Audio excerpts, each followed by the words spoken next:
Assalamualaikum warahmatullahi wabarakatuh.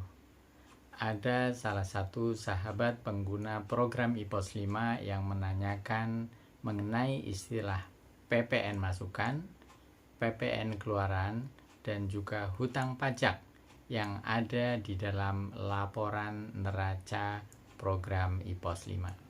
Mungkin di antara teman-teman ada juga yang belum begitu mengerti, belum begitu paham atau ingin mencari kejelasan yang lebih mengenai hal ini. Marilah kita simak penjelasan berikut ini.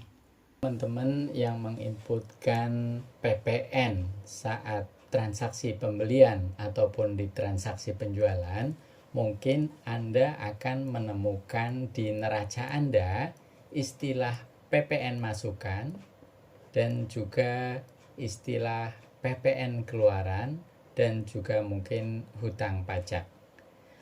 Untuk mengenali ketiga istilah ini, mari kita sepakati dulu ketiga istilah ini. Yang pertama adalah PPN masukan.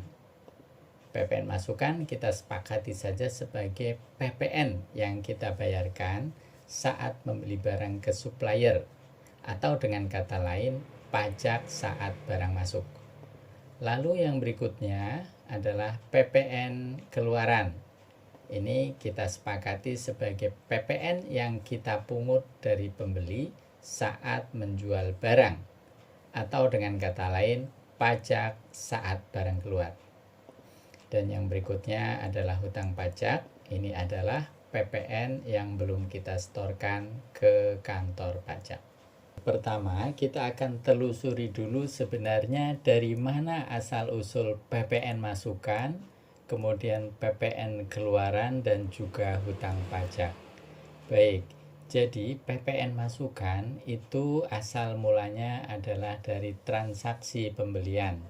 Akan saya tunjukkan contohnya seperti ini. Ini adalah sebuah contoh transaksi pembelian, di mana di sebelah kanan bawah di sini tertera pajak 11% senilai 1.674.000 sekian. Ini yang akan diakumulasikan di dalam neraca sebagai PPN masukan. Kemudian PPN keluaran itu berasal dari transaksi penjualan. Ini adalah salah satu contohnya. Di sini ada transaksi penjualan yang di bagian kanan bawah di sini tertera nilai pajaknya sebesar 477.000.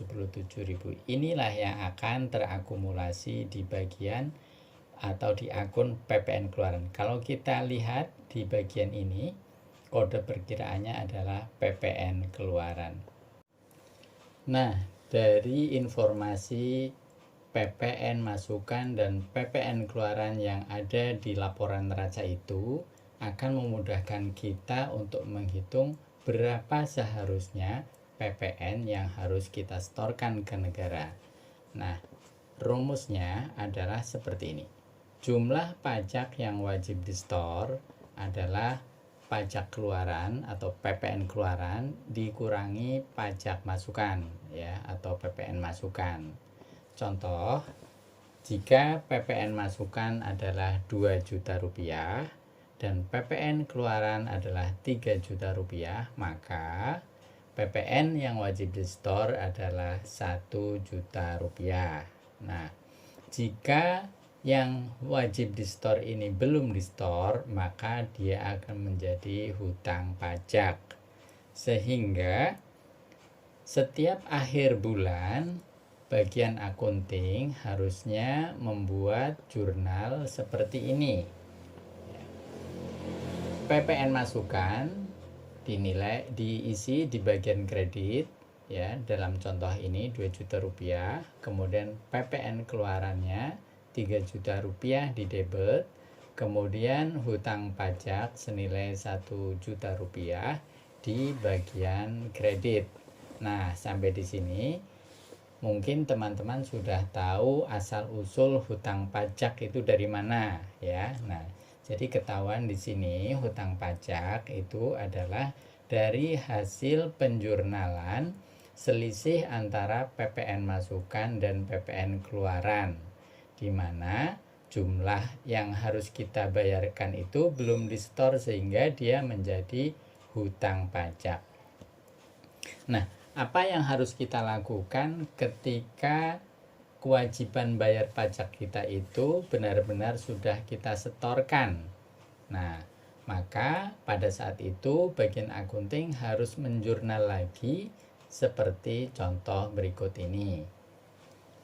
Nah, saat bayar pajak itu di jurnal yang pertama adalah akun hutang pajaknya di debit. Karena tadi di kredit 1 juta, kemudian di debit 1 juta, maka dia akan menjadi 0 alias lunas.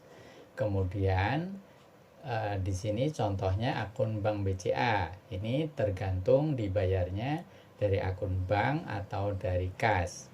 Dalam contoh ini diambilkan akun dari bank senilai 1 juta rupiah juga di bagian kredit, sehingga saldo bank BCA-nya akan berkurang 1 juta rupiah. Nah, demikian tadi penjelasan mengenai PPN masukan, PPN keluaran, dan hutang pajak yang ada di laporan neraca program IPOS 5. Bagi teman-teman yang ingin memberikan masukan, saran, atau pertanyaan atas video ini, dipersilakan untuk ditulis di kolom komentar. Dan terima kasih atas perhatian teman-teman semuanya. Wassalamualaikum warahmatullahi wabarakatuh.